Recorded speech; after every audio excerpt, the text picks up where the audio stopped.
it's a way, not the way. That's another phrase I like to use a lot as well. So just because I'm saying have your hands here and not there, doesn't mean they won't be able to catch the ball. And they're like, what? If you chisel off the corners, if you like, make them sharp edges a little bit more round, smoothing up the journey. Because they do that. People change. Goalkeepers at the top level, they have different coaches all the time. Coaches change. Even in academy football, coaches change. I might move on somewhere and they have a different coach. They have to change. People's views are different. A lot of it, the tools that they have, they've got or they haven't. So the physical element, the athleticism with it, whatever it is like that. A lot of it is, I do believe, it's set in stone. Like, yes, we can improve them, and of course that's why I'm doing the job, because you want to be that 5% that tips someone hopefully to be in that top level of goalkeeper or make a living in the game. But like some of these non-league guys, like if you're 6'6", or if you're even 5'10", but you can jump so high, like that's nothing on me as a coach or us as coaches. That's on them. You know, if they can just happen to catch a ball quite well and they're athletic and they're brave, and that's going to be that's probably going to stand them in good stead to make some form of living. That 5% of just adjusting something very, very minor in someone's I don't know, their biomechanics, the way they move or the way they catch the ball, I don't know, whatever it is, that anything that we can change, that small 5% is the biggest 5%. Do us a quick favor, guys. Hit the follow, subscribe button. Share this with someone who would benefit from it. And help us grow, as the more we grow, the better the episodes we'll get. Thanks, guys, for helping us. And let's get into the episode. Welcome back to the SCULPTED podcast. In today's episode, we are lucky enough to be joined by Sam Morris.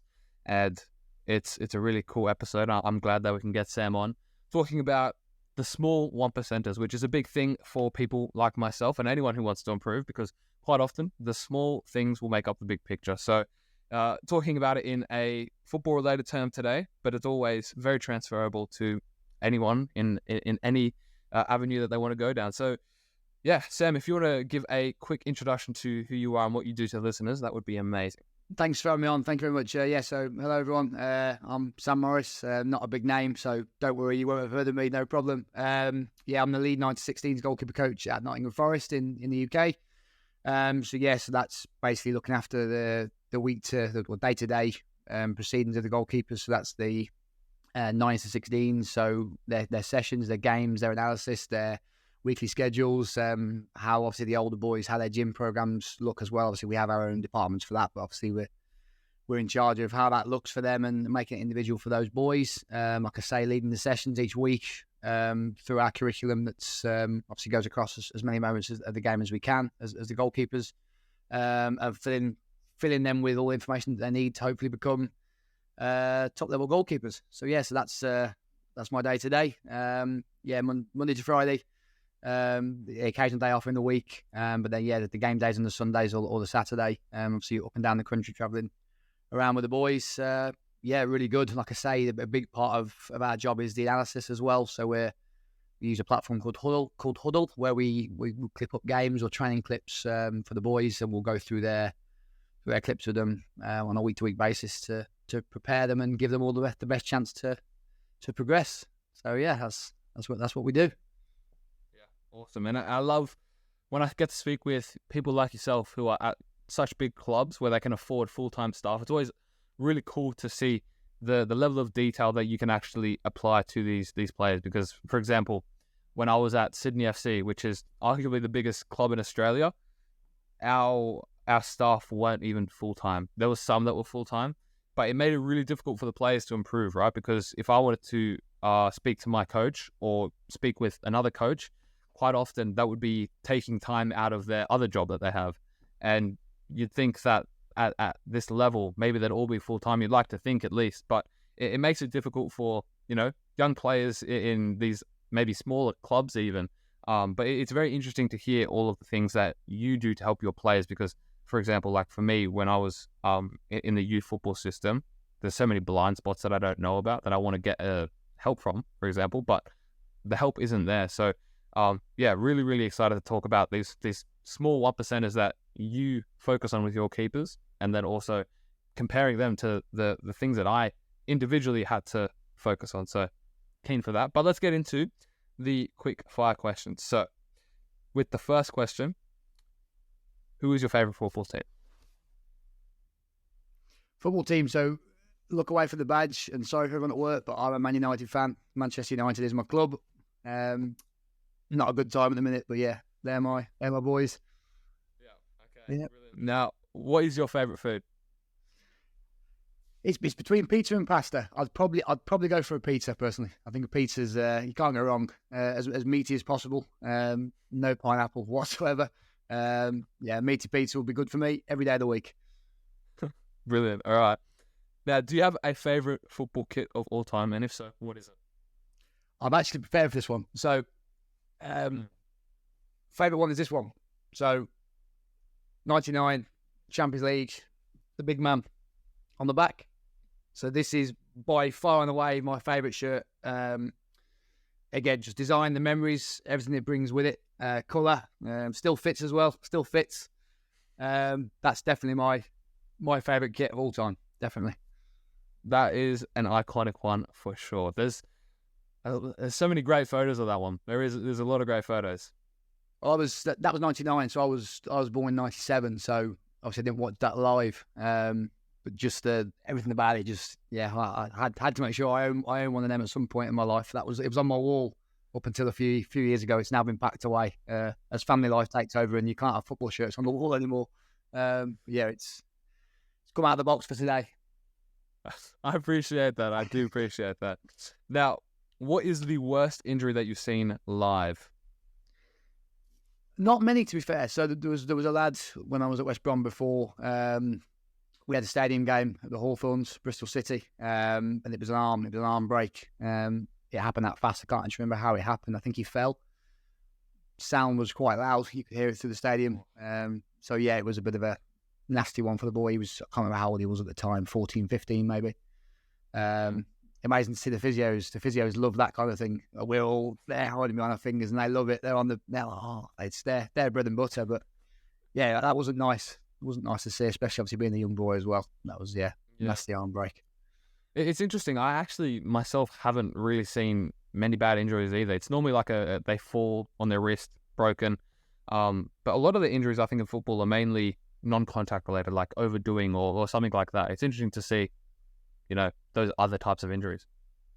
Yeah, a lot of it is like how loaded the players are, so how much they do, and overdo, and that's why again I don't want to spend too much on this now, but yeah, like the full-time side of football is good and important, that you have the people and the support there to make sure that the boys are loaded correctly, they're doing the right amount of work. If they haven't done enough, they're topped up, just to make sure they are managed. Obviously, that's the benefit of that. And also as well with young boys, they go through growth, and we've got a lot of boys now who are going through their peak growth now, so they're going to experience a lot of growth-related issues. Again, that is the main part. It's very unlikely, very uncommon that you get the Hollywood ankle snap or anything like that. It's very unlikely, to be fair. Touch wood. Yeah. But yeah, mate, you are right. It's mainly just the muscular or joint problems that we experience. Yeah, and I've had 2 stress fractures in my back myself, so I do know the difficulties of growing and then training on top of it. It's a very inconvenient one, but to say the least. What is your favourite holiday destination? I would have said a very simple, basic Spain probably a couple of years ago. But the last couple of years we've been to Turkey, and Turkey is by far and away my favourite place to go. I think we'll be going back this year as well. So it's just, the right temperature, great places, the beer's good, the food's good, the people are nice. Everywhere in the sky there's paragliders and it's everywhere you go. I think it's just brilliant. I don't want to kill it and go back every year, but so far, it's been an eye-opener. I didn't want to go before. It didn't really appeal to me for no real reason. Just didn't really fancy it. And then now it's a great place to go. If you've not been, I recommend going. Definitely great. I know a lot of football teams in Germany. They go there for because in Germany they have a massive mid-season break. Turkey, they invested a lot of money a few years ago, or maybe even in the early 2000s, I think, into sports infrastructure, and they've got these crazy hotels that have sports parks attached to them, where they've got full 11v11 size fields at a prestige level for footballers to use. It's amazing. So Turkey is a very, very cool one, and I do want to go there. It seems very, very nice. I'm hoping we get an away trip. If we're ever lucky enough to get anywhere near the European places in England, it'd be nice to get an away trip to Turkey. Like I said, never experienced football over there, but that sounds great. That's really good. Yeah, definitely. Now, you've gone over the favourite kit. Oh, actually, I skipped a question. Sorry. Who is the best goalkeeper that you've worked with? It's a tough one. I don't think anyone ever stands out as the best for every reason. I think there are boys for athletic capabilities. I won't name names, but there was a boy at West Bromwich Albion at 15s. He was athletically a joke. So again, in terms of what you could get out of him, what you could push him to, and the aesthetic kind of saves he would make, definitely there. There's a boy now at Forest, Aaron Bott, in terms of the way that his attitude, the way that, again, athleticism is fantastic. He's in our 21s now. The way his athleticism is fantastic. His drive and determination, he's been there since 8. Attitude around the place, the willingness to learn and help out where he can. All the boys at Forest now, all the 21s are great. They'll all help out where they can. Obviously, when available, they drop in with our development centres and help out where possible. I don't think you can ever say someone's the best because of one bit. Someone can make the best save, someone can be the best person, someone can have the best physical, whatever it is. But in terms of working with them and getting the best out of them and getting the best out of us as coaches and me personally as well, I think Botty that we've got now is a great character and a great role model for any youngster to go on the journey with and see where it takes you. So, but yeah, I mean, like I said, I don't want to name too many names. There's so many I could name.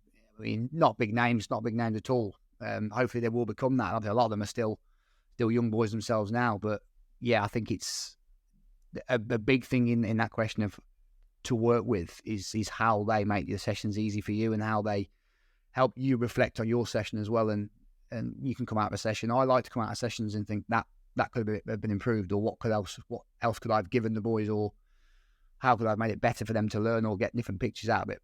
And people like Botty that can come out and be really self-reflective, really reflective, honestly, on the sessions, absolutely driven in the sessions as well, and attitude around the place being top-notch really, really helps you in terms of the question of being good to work with. So, yeah, he's up there, definitely up there. Yeah, awesome, man. And goalkeeping especially, I think it's so multifaceted that it's so difficult to actually have a all-round best goalkeeper. Quite often, it's the consistency, I think, that makes the goalkeeper the number one, or even the quote unquote best. You were a player, right? You were a player a few years ago? Not at any great levels. Yeah, I stopped playing when I was 19, so I flitted with academies at a younger age. Not really any success really. And I was at Tamworth. I was in Tamworth under 21s. So they're now in the National League North, which is about the 7th step of English football. So nothing of any great calibre at all. But yeah, that was my background. So I went into coaching at West Brom very early on. I was about 20. I think I was about 19 at the time. 19. So yeah, I wouldn't say I played to any great level at all. I wouldn't even call it. It wouldn't make it onto a Wikipedia page. Let's put it that way. What is your favourite pair of gloves? So I'd go back to 2008, back to the Edwin van der Sar Adidas Predators. So there was the white finger and black backhand on the one glove, and obviously vice versa on the other glove with the red Adidas symbol, white palm, black strap. Yeah, really iconic pair of gloves. Again, Man United links, but Van der Sar is my absolute idol. So they were a wonderful pair of gloves.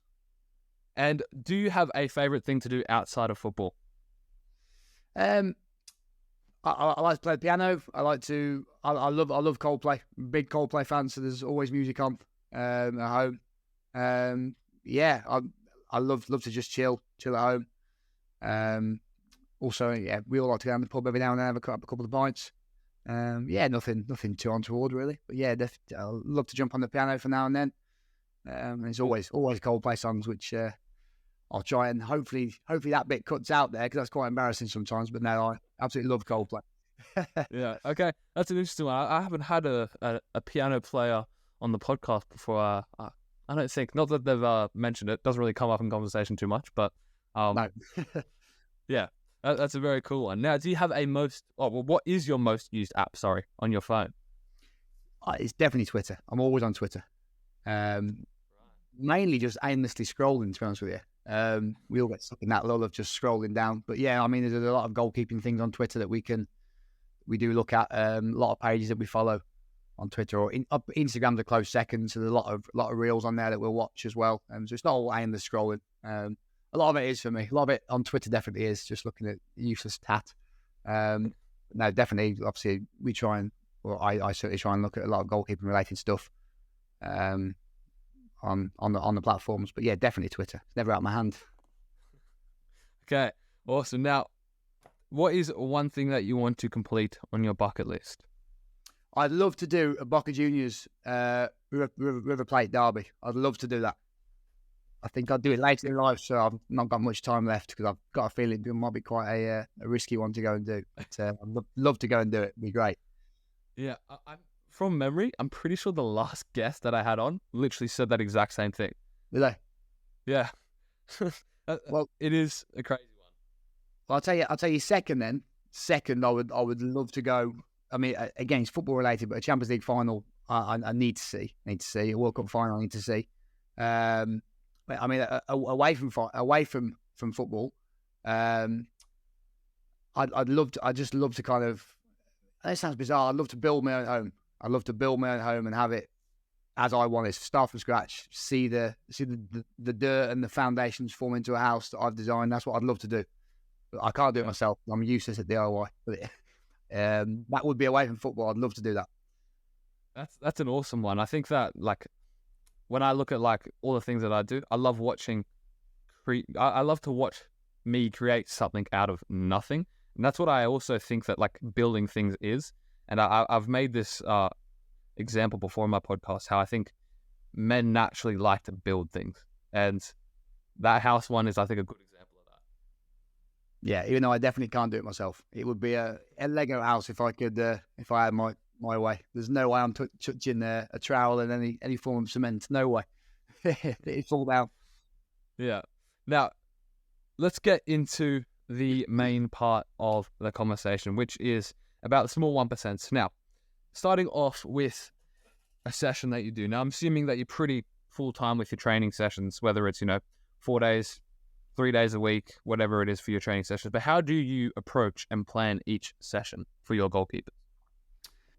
So my sessions are, I go game backwards. So I kind of look at the game or a moment of the game and I'll go backwards. So I used to kind of go, let's build a training session and let's try and filter this or shoehorn this into the game. Where can I see the keepers performing this action? I now very much go the other way in the last couple of years. So I now will watch the game in a different way, which I'm sure many coaches will tell you, you do lose that ability to watch the game as a fan. You do watch it as with a coach mindset. You do look away from the ball and see where positioning things are, where people are going tactically, what's happening. You do that. So I think when I watch the game now, I'll see an instance, whether it be a through ball or a deflection, whatever it may be, and I'll plan back for that. And the session will then be built on the game.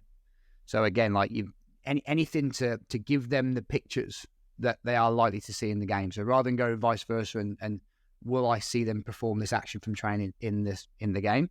I go vice versa and go, right, can we practice the actions that I see people perform in games, or I see people have performed that our goalkeepers may potentially come up against, like a deflection or the change in pace of the ball or a blocked shot, whatever it may be, or a mistake, like a poor clearance. Like a lot of the sessions we will build to be like a recovery session.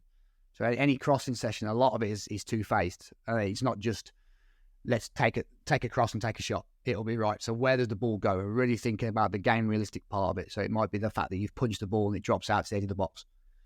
We then work, which I've seen at the weekend. And the goalkeeper can't get the correct depth in the goal. They have to get themselves set in a completely unnatural position. So putting them in positions where it's not all plain sailing. You might watch at the weekend that, like I say, someone might punch the ball, it drops out to the edge of the box. That player takes a snapshot. The goalkeeper's set 6 yards further forwards than he would like to be. A lot of sessions before, I used to try and make very aesthetic and very, okay, can this be perfect? Can the boys get a lot of success? Which, yes, is important, but also they need to experience a lack of success or a lack of success prior to success, if that makes sense. So they might not be able to get the correct position. They might fail with the pass and have to recover afterwards. All the things that will happen in the games and they will experience. are we preparing them for it? So you could make a session look as aesthetic as possible. They're making 20 saves, 30 saves in a row. Doesn't happen.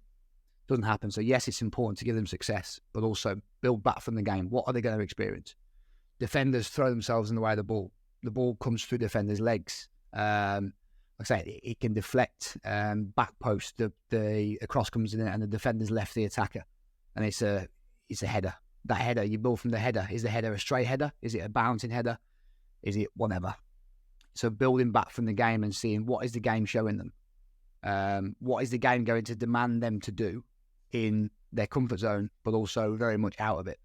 And can our sessions be designed in a way that they can experience the out of comfort zone experiences and be prepared for them, knowing full well that the game is everything. It's so spontaneous, anything can happen. You can prepare as much as you want, and there will always be something in a game that you won't have prepared for, always. But can we really, really stick our neck on the line and go, right, let's take them away from their comfort zone, and that's how we plan sessions.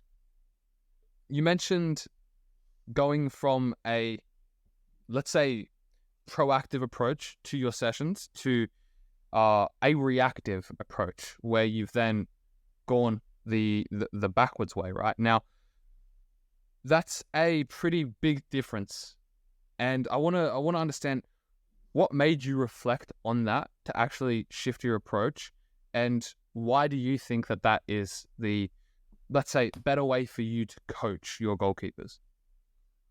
I think I planned sessions too much on what they looked like before. I think I planned too much on, right, if someone's watching my session, does it look aesthetic? Does it look pleasing? Does it look like the boys are getting success? Do the boys look engaged? Which, of course, you want them to be. But they go into the game and they don't experience that. Excuse me, they don't always have that success. So I looked at it the other way. And like, if you're going to do a technical session where, for the younger boys in particular, you will do an un-game realistic session as such. This is something I probably should have mentioned. It's very age and stage. So at the younger age, you might very much look at just a technical session, which is basic as hell. It's just bang, catch this. How do you catch? Where do you position? Things like that. But they aren't really 2, 3, 4 phase sessions. They're just one phase. Let's get the technical part out of it. Yeah, just getting the technical part out of it in the youngsters. But definitely for the older boys, it was definitely a case of, right, they need to understand the early bits. The technical bits, the set shapes, how to catch, where to position, need to understand that. And don't get me wrong, if there's boys that can't do that, then we do start from scratch and we'll go again at that level. And we'll literally just teach them the basics. But I think as they get older, and I'm talking probably 12s upwards here, I think it's massively important that the early phase where you get the default settings in, that's where you get the sessions in that don't need to be too related to the game. They can be the bits that just get them their set positions sorted or their positions, whatever it is. I then do firmly believe that 12s upwards, you need to start to dip them into the game. And the sessions have to look as much as possible like the game. So yeah, reactive, it is reactive. It's still proactive in the sense of, right, what am I after this week? So we've still got our curriculum. We still know what we're after. We still know what our objectives are. But it's the planning of going, okay, I might tweak the session reactively, like you say, off the back of the games at the weekend. It might be a Premier League game I look at and I'll go, what's happened there? It might be their game, and I'm going, right, what's happened there, and can we reproduce that? I just think it's really important to get to really, really put them in a position where they're making decisions, and it's not just a subscribed session where it's just catch, go into your game, and that isn't catch. It might be deflection, having to move, having to recognise when to go and not to go for the ball, and you have to prepare. You have to be proactive in the younger ages and get it right at age 9s, 10s, 11s. Early 12s to be tidy in and around the default setting. So your set position and your basic techniques, but upwards of that, so late 12s and onwards, they have to be in positions where they're able to react. They're able to be reactive to the game, to the session. When you've got quite a large array of ages. So you've got from 9s to 16s, and there's a lot of development as well that will differentiate from, your 9s to the 16s. That's quite a big transition period as well. Now, how do you actually measure their progress, and how do you track that? Is it going through their training footage and seeing, okay, a few months ago they were doing really, really poorly at this, but you know what, we've been working on it, and now they've become at a really good level. What is that main metric for you to measure progress for these players? A lot of it is on the consistency of the messages that we're giving out. So if the message that I'm giving to the boys is the same, and it becomes the same over a sustained or prolonged period of time, that's a good measure to say, listen, we are progressing here. Like, the messages need to change. So we give the boys IDPs. They have won't go too much into it, but they have like a numbered system, so they know between 1 and 4, 1 being an area for improvement and 4 being outstanding. They know where they are on that scale, and they understand how to get to the next rung of the ladder, if you like. So for us, a metric there, how to measure that is the consistency of the message. So yes, obviously aesthetically we're seeing, are you improving? Are you doing things more consistently?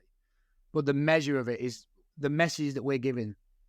Are they the same? If they're the same over 3, 6, 9 months, then we know that they aren't improving. We leave a lot of voice notes in our group chats at every single session. I'd probably say 75% of our sessions are filmed on a GoPro. They're kept on Huddle. The boys have access to that. We will go through them. Obviously, we can reflect on them as well. I think it's massively, massively important that we are filming sessions as well. That's a massive metric. You can go from August to July, and you can see within the space of that 12-month period, have they improved? That's an obvious metric. Obviously, can you see improvements? But I think the big thing for me is the message of what we're giving out. Is it consistent? Are we saying the same messages? If we are, then we know you're not progressing. We ultimately want to change our message as much as possible. So not rush through things to keep changing it. But if it's in your set position, if it's your I don't know, your set height when you go into a spread, so if you're too tall going in towards a 1v1, if we're still telling you that after 6, 8, 10 months, then we're going, oh, okay, we need to improve on that.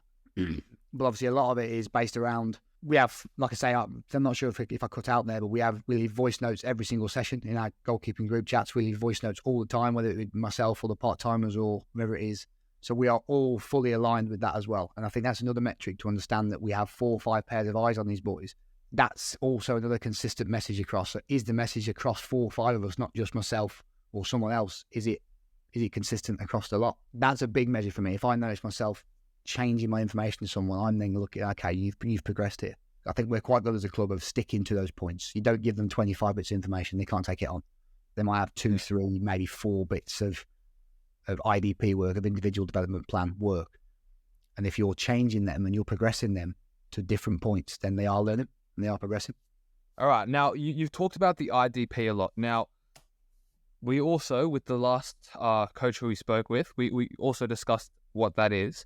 But I think it's such an important thing, and I've never seen it done in Australia. And I said to the coach that I was speaking to last time, I literally saw it on a Billy Gilmore video from Chelsea FC going through their youth programs and everything like that. I didn't even know what IDP stood for, but I literally copied what they had on that piece of paper and did my own thing. And I've probably got the same piece of paper from, 5 years ago when I first did it. And I think it's such an important thing for any player who wants to start improving. Now, is the IDP your best source of helping players learn, or could it be through the video analysis? Could it be through the training analysis? Like, how would you help your players learn the most? Maybe it's even on the pitch? You do an extra session, maybe you do some extras after, before. Like, how's that process for you? It's understanding the boys individually, or the players individually. So all of them get everything. So they'll all have an IDP, they'll all have video analysis, and they'll all have IDP sessions in terms of individual sessions, actual on the pitch. It's important that they have all 3, and it's important that we gauge what's best for them. So some boys don't like being singled out. So some boys don't like that you're coming out with us to do a 1v1 session. Even though it's for their benefit and everyone has it, they don't like that. Some do.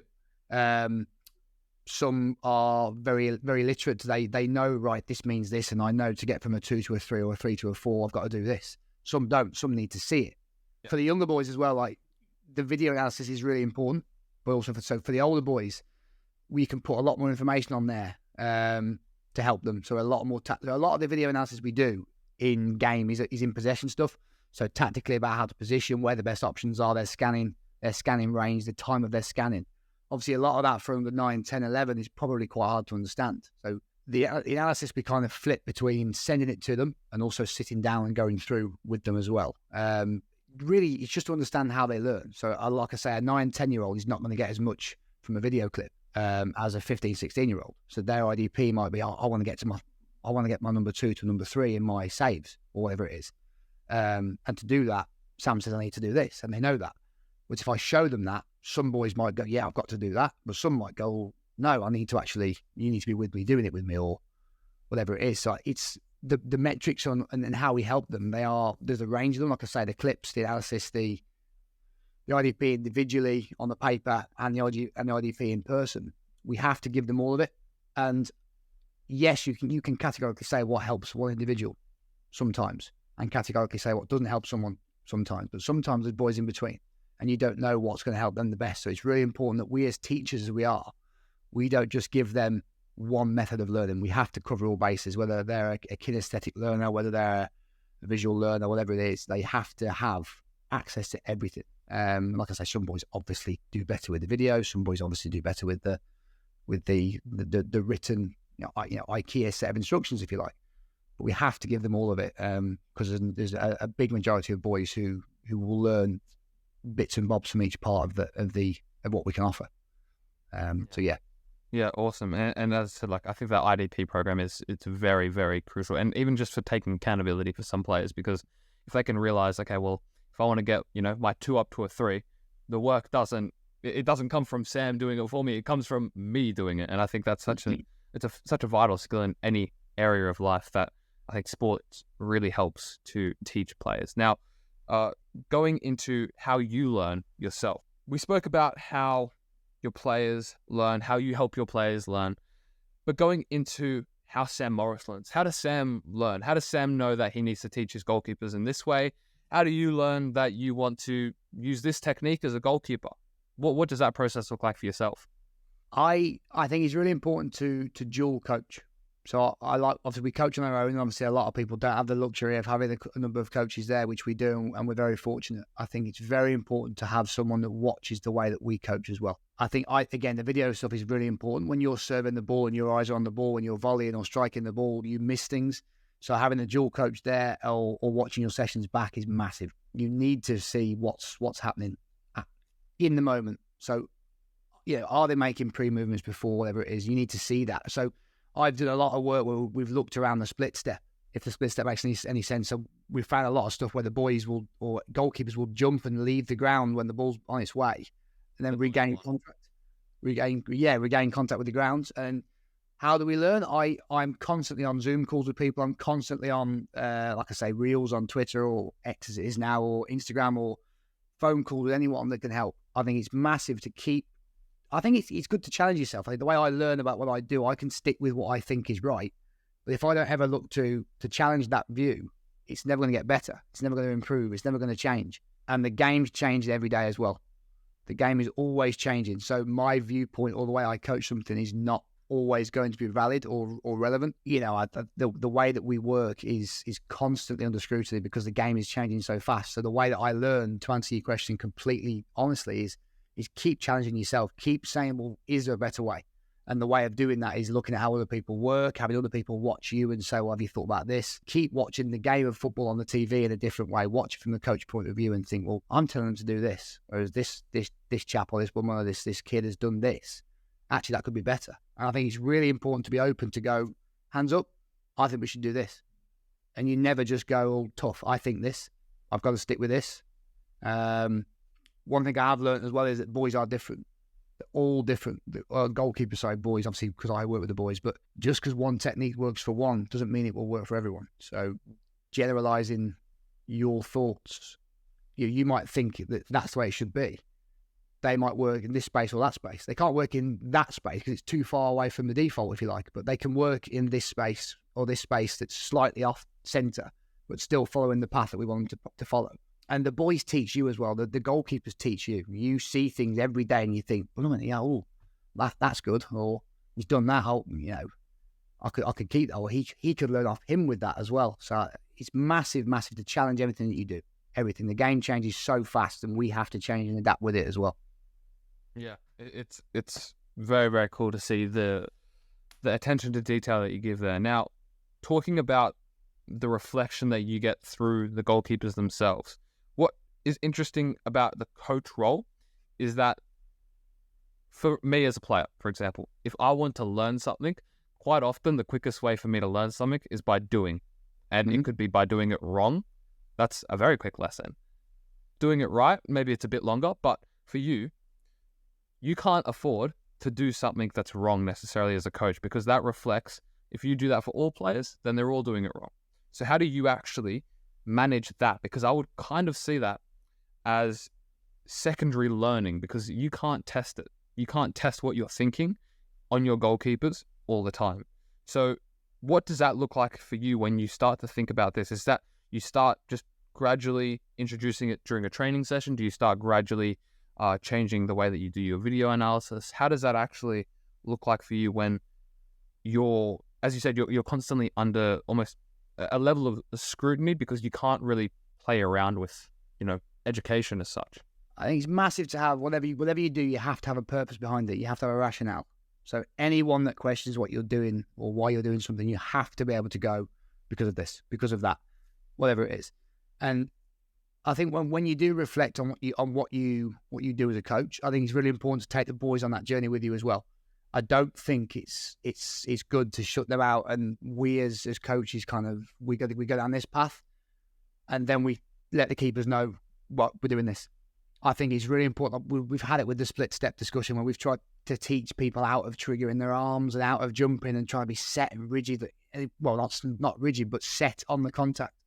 And you find that that's actually making some boys rigid, and they're very they're holding the tray and they're stuck and they're very rigid to be able to move. And so my point being, I think it's very important to take the boys on that journey with you. So if you do think that something's going to change, or you think that something's going to adapt or is likely to need to change, or even if you admit that you've done something, or lads, I think I've said this, but I think this now, it's really important to take them on the journey. I think that's the way that if they buy into what you do, they'll go on the journey with you.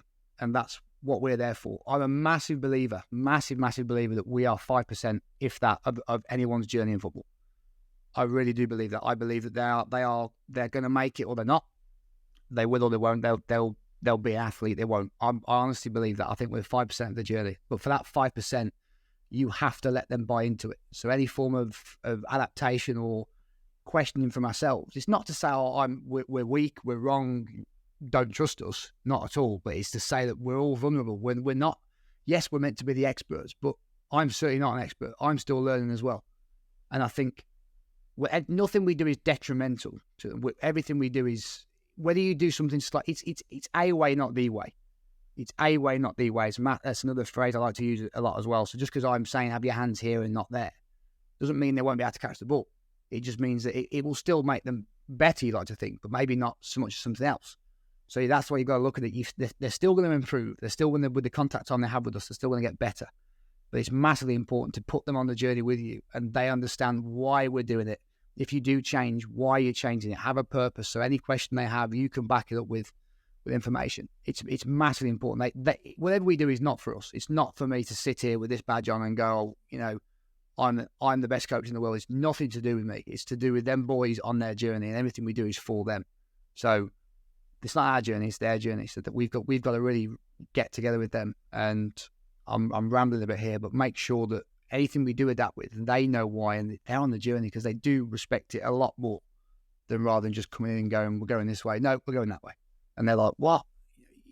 If you chisel off the corners, if you like, make them sharp edges a little bit more round, smoothing up the journey.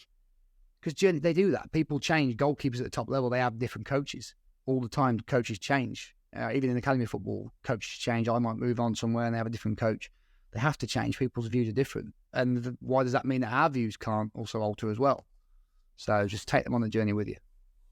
That's an amazing point, and I really like that. Now, you mentioned not directly, but you indirectly kind of mentioned the character of the goalkeepers. Now, if you were to take a very arrogant goalkeeper along that journey, let's say you've said to a goalkeeper, I want you to do this, and then you then say, well, actually, looking at that, you probably could do it the way that you wanted to in the first place, and maybe I was wrong in this situation. How do you find the right character in a goalkeeper to work with? And how important do you see the character of a goalkeeper being in the natural way that you choose the goalkeepers who you take down further down the line? The arrogance thing's interesting because you do get boys at various ages that think they know best. And again, I think you involve them in what they do. You make sure that they know it's for them. They know that they are the most important person there, and they have to feel that way. I would have absolutely no problem whatsoever in going back on something and saying, you know what, I think this is better for you. Absolutely. I think the arrogance then turns into confidence if you build up the relationship. I don't think you can coach anyone. I don't think you can change anyone's demeanour, their actions, their general patterns or whatever they do without a relationship. I don't think you can. So that arrogance that we spoke about, if there is an arrogant goalkeeper and I haven't built the relationship with them, I would not be going in there trying to change this and be giving them the information and the cues to change. I would build the relationship first, or try to, and just let them do what they want, but be a lot softer with it. If you build the relationship, that arrogance then turns to confidence, which is absolutely fine. You need a bit of arrogance in football as well. You do need that. It's such a cutthroat business. You do need a little bit of that, but we want more confidence and arrogance. So I think if you build a relationship with them to the point where they're confident, and then they're comfortable with you as well, you build that relationship. Then it's a lot easier to either put your point down and stamp your foot down, or then go, you know what, mate? Yeah, I think you're right there. I think your technique's better. So going into the characteristics that you look for in a goalkeeper, I try to be as teachable as possible, and I think that my goalkeeper coaches would agree that I try to be as teachable as possible. And when I want to learn and improve in something, I am the person who is then going to improve on it in the next few sessions, because I'll be doing my own stuff individually and improving on it. So what are the main characteristics that you look for in goalkeepers? So that you need to be teachable. You have to be willing to learn. You have to be willing to make mistakes. You have to be willing to, there will always be someone better than you in defending the goal or whatever it is. There can be no one better than you as a goalkeeper, or anyone at the effort level and the application. There can't be anyone better than that. Like people are always going to be better. You're always going to have struggles where you are dropping off, your form goes down, whatever it is, but your effort level cannot decrease. So I am more than happy when goalkeepers make mistakes. I love them making mistakes because it gives me, one, something to teach, two, them something to learn from. And that mentality to make the mistake and recover and accept it as what it is. It's a mistake. Everyone does it. It sounds really obvious, but it's so understated, and it's very basic. But you cannot let the last set, if you like, affect the next set. The last save affect the next save. You can't. If I get so much easier said than done, right? Yeah, massively. Yeah, massively. It's also the environment that you create as well. So yes, I find that you can jump on mistakes. You can. So last year I was quite soft. I was soft to the point where it was always like, yeah, well done, unlucky, well done. And in the last probably 18 months or so, I've really changed to the point where I'm saying, come on, that's not good enough. That's not good enough. Come on, you can do better. And that relationship you build with them, someone said to me, it's about having credit in the bank. So the relationship that we build, I've got credit in the bank with them so that I can go, right, come on, that's not good enough. But when they do it right, jump on it. Absolutely jump on it. To the point where they know they can make mistakes, and they know that we're there to help them. And when we jump on them for the bad things, we know the reasons and the good moral reasons that we're trying to be there for you. Come on, we're going to try and improve you. But match that up with when they do it right, make sure they know. Jump on it to the absolute extreme that you possibly can, and make sure that they know that's how it's done. That's the level. That's my mark. That's my benchmark. Do you kind of see that almost like parenting? Yeah. I always say the boys I work with, they're like my little brothers. They're like brothers to me, because I'm only 26 now, so I wouldn't be a child, but they're like brothers to me. And how would I treat my brothers? I would treat them. Yeah. How would I treat my brothers? I would treat them. I would try and respect them, but I'd also drive them on to be better, and I'd also be there for them when they need me. And that's what you are when you're full time in football. You don't see these boys once for an hour in a week. You see them. Blimey, they're in the building, some of them 6, 7, 8 hours a week, and it's your face they see, and they're an analysis away from the building. It's your name they see on the laptop. It's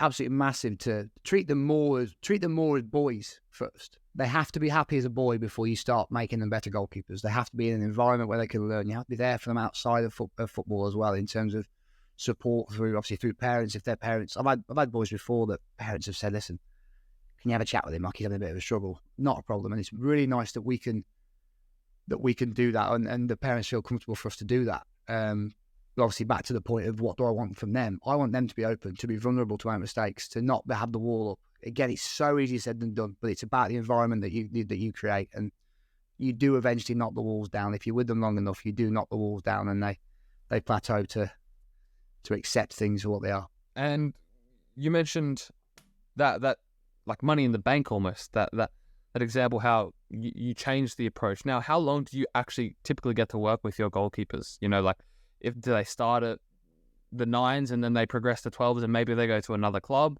What does that life cycle kind of look for the goalkeepers that you're working with? They're with me throughout. So there's obviously myself and our head of goalkeeping, and then there's 2 part-time coaches. So they see us throughout. So whatever age they are, they have us. They have us. We try and get 3 hours a week with them per goalkeeper, specific goalkeeper coach, and we try and get 3 hours a week. That's it's a bit of a USP for us that we try and get 3 hours a week. If it drops below that, we're losing contact time and we're not happy with that. So the lifespan, if you like, we try and get 3 hours. Obviously, as they get older, more of that time might be eaten up with the more gym stuff and strength and conditioning stuff and things like that. But no, they're with us through it. It's not like a teacher where you go, you've got your teacher for this year, and then next year you grow and your class changes and you've got a different teacher. They stay with us throughout. So we are able to really, really, really work with them. And I think as goalkeeper coaches, we're so, I'm trying to think of a better word than it. The relationship you have with the boys it's really close. It's like, I'm trying to think of a better word than intimate. Intimate sounds wrong, but it's so close to the point where you know everything about them boys. You know what they're doing at school. You know what they're having for dinner because you're with them all the time. There's one of me and probably 6 of them, whereas the other coaches, there's probably 2 of them and 20 of them. So it's harder to build relationships. So we know so much about them. We know so much about how they've grown, how their week's been, what their family life's like, their past, whatever it is. We know so much about them. So they're like, it's really, really good to see them stay with us the whole time. You see them grow. It's amazing to see. It's so rewarding to see boys grow.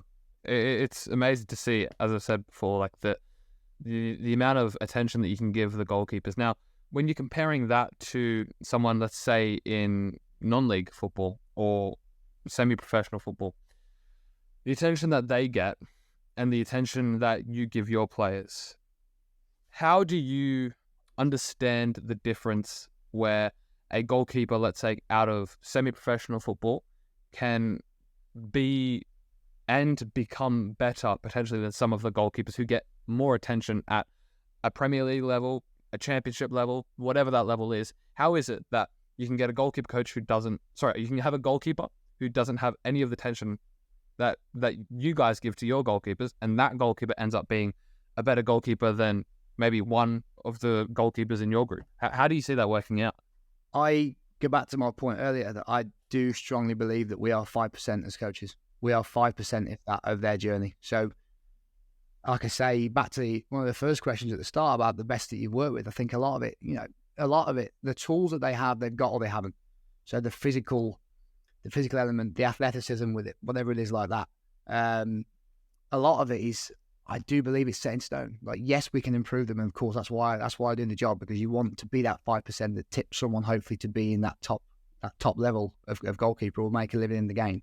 But like some of these non-league guys, like if you're 6'6", or if you're even 5'10", but you can jump so high, like that's nothing on me as a coach or us as coaches. That's on them. So, if they can just happen to catch a ball quite well, and they're athletic and they're brave, and that's going to be that's probably going to stand them in good stead to make some form of living.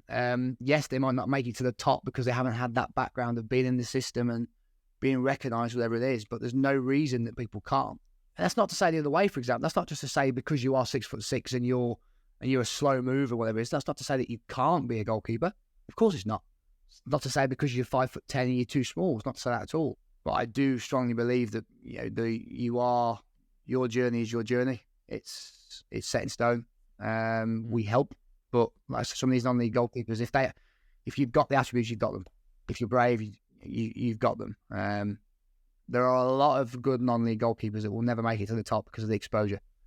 A lot of them, and I think you're bang on. I think there's a lot of boys. I'm not going to say our boys, but I mean like in the systems across in the Premier League now, in the top divisions across the world, there are probably better players playing Sunday League football in them countries. There probably are. In fact, there definitely are.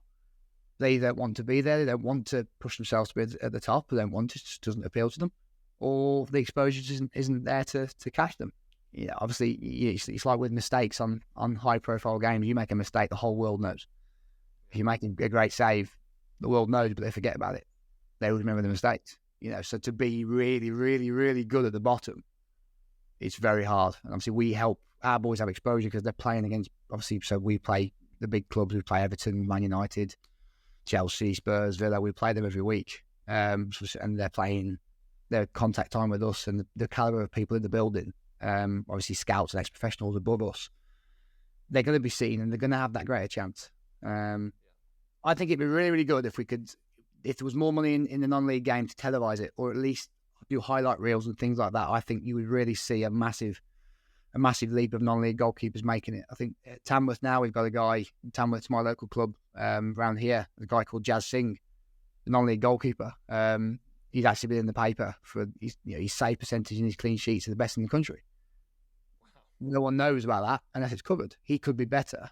He could be better than some of the Premier League goalkeepers, but he'll never ever get there without the exposure. So I know it's a very easy thing to say, just put it on TV. But if we can find a way of exposing it, you will see a lot more. It's not just about the badge and how much contact time. I really don't believe that. I think it's bizarre of me as a coach because that's my job.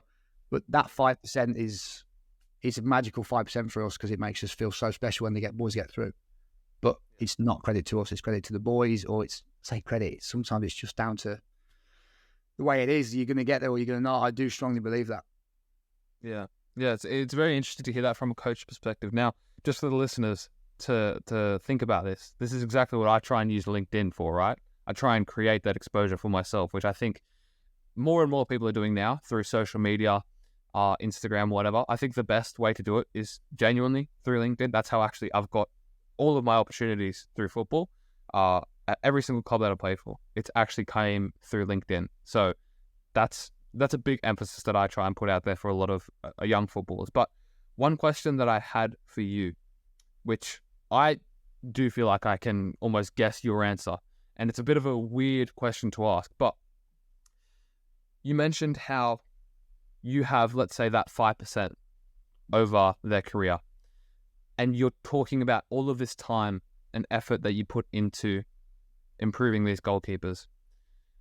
Does that then make all of your time and effort, quote unquote, worthless when there's someone else who doesn't have all of that time and attention, who then becomes a better goalkeeper? How do you see that working out? Now, of course, again, to me, it's a stupid question, but for someone who is thinking in this critical way, how would you explain your attention and focus be on improving these goalkeepers that you're under control of, and seeing how that is good work that you're doing and that is helping the goalkeepers get better? That 5% I'm speaking about that's the hardest 5%. That is the hardest bit possible. So if we can, I'd never say it's worthless. I get your question completely, but I'd never ever say it's worthless because that 5% of just adjusting something very, very minor in someone's, I don't know, their biomechanics, the way they move or the way they catch the ball, I don't know, whatever it is, anything that we can change, that small 5% is the biggest 5%. So, I mean, yeah, there could be boys out there that are not seeing it, unexposed. They'll never come to our radar, or they'll never be spotted by our scouts, whatever it is, that might be able to make use of that, or our time might be easier for us to give them that 5% than with others. But one thing I'll say, I don't think we'll ever know that. We'll never know. It's a very hypothetical thing where you're never going to have little Jimmy here and little Jimmy there and know, well, what if I'd had him there and him there? You're never going to know what the past would be. For me, the boys I have in, I believe in them all. I really do. And like I say, 95% of that is down to them. Their effort, or the way their bodies are, are they this big? Can they move that fast? Can they move well? Whatever it is. Are they brave? But that little 5%, I believe in them all. So if I make them at 90, if I put 1% and then 96% and they don't get there, not a problem. it's such a small, refined margin. If I put 1% into them and they get there, I am so, so proud of them. And I've been in this game for 6 years now, and there's a couple now that back from West Brom that are starting to break into 21s and go on loan elsewhere and play. And you're thinking, like, go on then. Yeah, go on. And I'm not for a second saying anything down to me or the coach. Obviously, other coaches, I'm not going to speak for, but for myself, it's nothing on me. But that 1% that you might add in, if you had 5%, brilliant. If they're 100%, you fantastic. But if it's 1%, it's never ever worthless. Like you said, I don't think you ever do compare, because you're never going to know. You're never going to know how it could have gone or what if. You can't do that. That's the benefit of hindsight is wonderful, but you could never ever solidify that into a world. If I'd done this or if I'd done that with him or whatever, that would be the outcome. But yeah, it's that 5% is the biggest 5%, even if it is just a small bit of it. But yeah, 100%. Now, and as I said, like that question, I could kind of guess where your answer was going, and it was a stupid question to ask, but also in just rationalizing the attention and focus that you give, it probably will help other people just have a bit more hope in trusting that process a little bit more. And I think it's as you said, that 5% is the biggest 5%, because I could join you for a session and I take absolutely nothing away from that session because I'm thinking, I want to do it my way. And it turns out that after a few sessions, I'm just too stubborn and I ended up taking nothing away. And then there's another guy who's taken everything away and he's actually become that goalkeeper that you wanted. And that 5%, actually, he used really, really well. So it's always going to be individual. And that's, again, why it was a stupid question, because it wasn't posed in a very constructive way, right? But I think that that's where it's all about that character at the end of the day, which I think is for a goalkeeper. I think that the character is really, really important. And yeah, I think I'm aware of the time now as well. We're probably going over a little bit, but I think that if we could kind of summarize the theme for today's episode, it is the small things are very impactful for goalkeepers especially. But when we're talking about the character of a goalkeeper, that is the most important, because, these small 1%ers may mean absolutely nothing to someone who doesn't take it on board. And I think that you're definitely helping create that culture for your goalkeepers. And I can see that through our conversation. You definitely do care about these things, and you care about the individual as well. And that's definitely helping, all goalkeepers that you've worked with become better, even at the most minute level. You're just helping them become better people, which is a very, very important thing for goalkeepers. So, yeah, like you mentioned there about things that people might not see, and like the 1% are literally that. So we're going through a lot at the minute with like how many hands you go with. Like, do you go with 2 hands? Do you go with 1? Is it top or bottom hand? And these are tiny 1%ers that are going to make the big saves or not going to make the big saves. And people don't see that. People just see it save or not save. Whereas we're thinking, right, you've saved that with your top hand, brilliant. But what if you go with your bottom hand? Then that top hand can access the higher parts of the goal. And we're seeing these extra bits of people on Sky Sports, what a save. We go, okay, it's okay, but how can we make it that 1% better? A big thing I'd do for anyone who's listening as well, I would strongly recommend any young goalkeepers that you don't just stick to football. You don't stick to goalkeeping. You go and explore multi-sports. You go and get involved with as much as you can to get yourself in those range of movement patterns. So tennis for the shoulders, basketball for jumping, whatever it may be, parkour, whatever it is that's getting your body to experience and push itself to different levels of ranges of movement is massive. It's not just goalkeeping. There's so much evidence of boys or professionals now who were boys who did so much multi-sport activity, were pushed to do different sports at school, and the school football team don't play in goal, play outfield. If you've got the choice between football and cricket, go and play cricket, go and get your shoulder mobility, go and bowl. My point being, go and experiment with different sports. There's massive research that shows that the successful goalkeepers are capable of performing across a multitude of sports. So if that's a takeaway message, I'll definitely put that one in there. Yeah, no, that's a really cool one. And I've heard that from quite a few goalkeeper coaches that I know and goalkeepers that I know. And honestly, I think that's probably a stone left unturned for myself when I think about when I was younger. Normally I try and, turn as many stones as possible. When I was a bit younger, I probably wasn't aware of that. But I was also very tunnel vision where it's like, oh, I can't play anything but football. But I do think that it is a very good point, experimenting with those other sports and actually gaining those skills for just overall athleticism, coordination, and even perspective sometimes. But going into our final question that we have for all of our guests, what are 3 ways that you sculpt yourself on a daily basis? Reflection's massive. I reflect on everything I do all the time. I will plan everything. I know it sounds very basic, but like, you have to plan everything. You have to reflect on everything. And a lot of what I do is just taking yourself away. So don't get yourself too invested in what I do. I am invested in what I do. I always am. But you plan stuff, massive. You reflect on it, massive, and then you go away. You don't keep reflecting, or don't go into the next job. Take yourself out of it, mate. Go and watch TV. Go for a walk. Do something different. You have to have a break in between it, because in football, it's such a massive part of your life where your contract might say a certain number of hours, but it's definitely a lot more, which is fine. We love the job, but you have to make sure those other hours are spent away from it. So planning, massive, to make sure that the boys, like I say, it's for the boys. So make sure that you are doing your due diligence and doing your job to be the best for them. Reflecting for the same reasons, not just in football, but in life as well. Reflecting, make sure you've done things correctly every day, or tried to, and then take yourself away. Really, really, whatever you're going to do, don't make sure it doesn't take over your life. Do have something else to do, because I find you're so more productive when you come out, like you said earlier about football. Like, come away from it. Appreciate what you do. Don't just go, right, I've got to do that. If I do this for 100 hours a day, I'm going to be the best at it, because you won't, because you'll get tired. You get not bored, but you get subconsciously fed up of it, because it's the same thing. And then your planning and your reflections and whatever it is not the best. Not the best. You have to have time for yourself. So planning, reflecting, and I suppose relaxing, isn't it? But very, very simple stuff. Yeah. I think it's massive. There's so many things in football to do, and in life as well. Whatever you do, take yourself away from it. Give yourself time to come completely polar opposite to what you do as a day job, and allow yourself to really reset.